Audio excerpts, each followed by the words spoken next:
Sejam bem-vindos a mais uma aula de matemática, uma videoaula, certo? A gente agora vai ser semanal, essas videoaulas com vocês, certo? E hoje vamos retornar nosso estudo com unidade 8, né? Falando sobre retas complanares e ângulos, certo? Nessa aula a gente vai utilizar mais conceitos, né? Introdução do assunto, é mais conceitual a aula de hoje.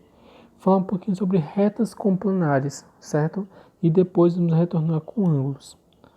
Gente, realmente o que são retas complanares? De acordo com a definição do livro, fala duas retas podem pertencer ou não ao mesmo plano.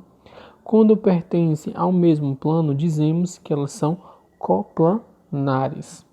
Ou seja, quando eu tenho duas retas que possuem o mesmo plano, elas são retas coplanares. Certo, em relação às retas, gente, já parou para pensar em quanta a geometria existe em alguns brinquedos? Observe as pipas, né, gente?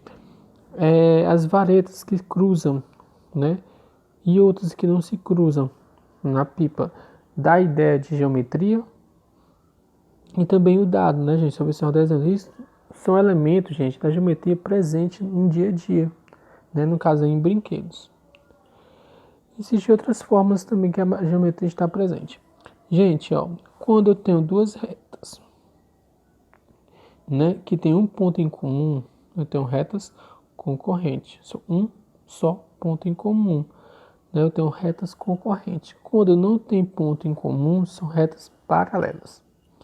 Em algumas situações, duas retas coplanares também podem ser coincidentes. Nesse caso, ela tem todos os pontos em comuns. Ou seja, gente, duas retas coplanares ela pode ser paralelas, concorrentes e coincidentes, né? Paralela não se cruzam, não tem nenhum ponto em comum. Concorrentes se cruzam em um único ponto, né? Ou seja, tem um ponto em comum. Coincidente onde todos os pontos pertencem, né? Ou seja, são comuns.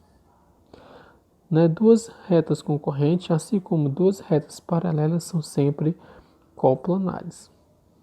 Gente, vamos estudar a partir de agora as relações entre ângulos formados por duas retas paralelas e uma transversal. Gente, é interessante que vocês fiquem atentos, né, sobre essas pequenas informações. É importante e valiosas, né, e vai ajudar bastante na hora de resolução de exercícios. Então, gente, ó, primeira relação. Ângulos alternos internos. Dois ângulos são alternos internos quando se localizam na região interna entre essas retas paralelas, R e S, porém, em lados opostos em relação à reta transversal. De acordo com a imagem ao lado, temos alguns ângulos internos. Eu tenho o ângulo C e E, o D e o F. Então, observe a localização dos ângulos alternos internos. Em relação às suas medidas, os ângulos alternos internos são congruentes, ou seja, possuem a mesma medida. Segunda relação, observa a imagem aí, a nossa relaçãozinha, né? O que está de rosa e o que está de azul, os ângulos.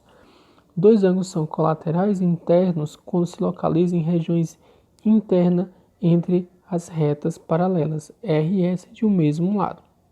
Na imagem, temos ângulos colaterais internos, o ângulo A e o ângulo E, né, que são os rosas, e o D e o F, que são, C e F, e A e E, que são ângulos, né, colaterais internos. Em relação às suas medidas, os ângulos colaterais internos são suplementares, ou seja, a soma de suas medidas são igual a 180. Eu tenho uma reta R e eu tenho uma reta S cortada pela uma reta transversal.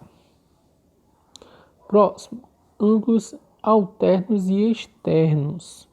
Dois ângulos são alternos e externos quando se localizam na região externa entre as retas paralelas R e S se cortam lados opostos em relação à reta transversal T. Temos ângulos alternos, o ângulo A e F e B e E. Em relação às suas medidas, os ângulos alternos e externos são congruentes, ou seja, possuem as medidas iguais.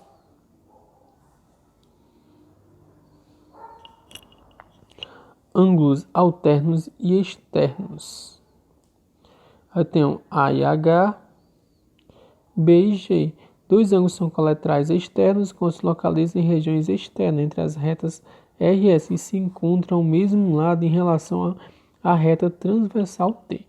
Na imagem ao lado temos ângulos colaterais externos A e H, B e G.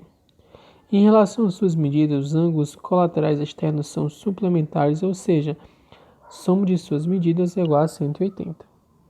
Né? Então, próximo, que é a relação 5, ângulos correspondentes.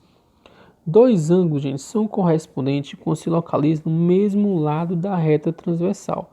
Porém, se encontra uma região interna entre essas retas paralelas, né, a R e a S, enquanto o outro se localiza na região externa, essa mesma reta paralela.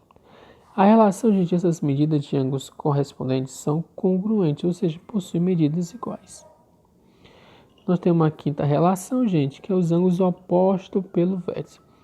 Dois ângulos são opostos pelo vértice quando são formados pelo encontro de duas retas se localizam em posições contrárias em relação à sua origem. Como exemplo aí, ó, eu tenho o A, o ângulo A e o ângulo C, o D e o B, o ângulo E e o ângulo G, o ângulo H e o ângulo F. Em relação a essas medidas dos ângulos opostos pelo vértice, eles são congruentes, ou seja, possuem a mesma medida. O ângulo A possui a mesma medida do ângulo C. O ângulo D possui a mesma medida do ângulo B, certo? Em relação a retas não paralelas e uma reta transversal. Gente, vamos comparar, ou seja, temos retas. No caso aí, gente, vamos comparar pares de ângulos com o vértice A e outro com o vértice B. Certo? Eu tenho dois agudos, o A vale 30 e o M vale 80. Dois obtusos, o B vale 150 e o X vale 100. Certo? Ou seja, isso é uma relação, gente, que existe entre ângulos não paralelos, né? Dois ângulos agudos, as medidas não são iguais. Eu tenho dois ângulos obtusos, as medidas também não são iguais. E o ângulo agudo e obtuso, as medidas não somam 180 graus. Essas são as observações importantes, vocês têm que tomar cuidado, certo? Vai ser disponibilizada uma agenda com atividade para vocês, certo? E um material extra com atividade. Resolvam essas atividades e dúvidas, certo? Pode mandar mensagem que eu estarei aqui para ajudar cada um de vocês. Um bom estudo a todos.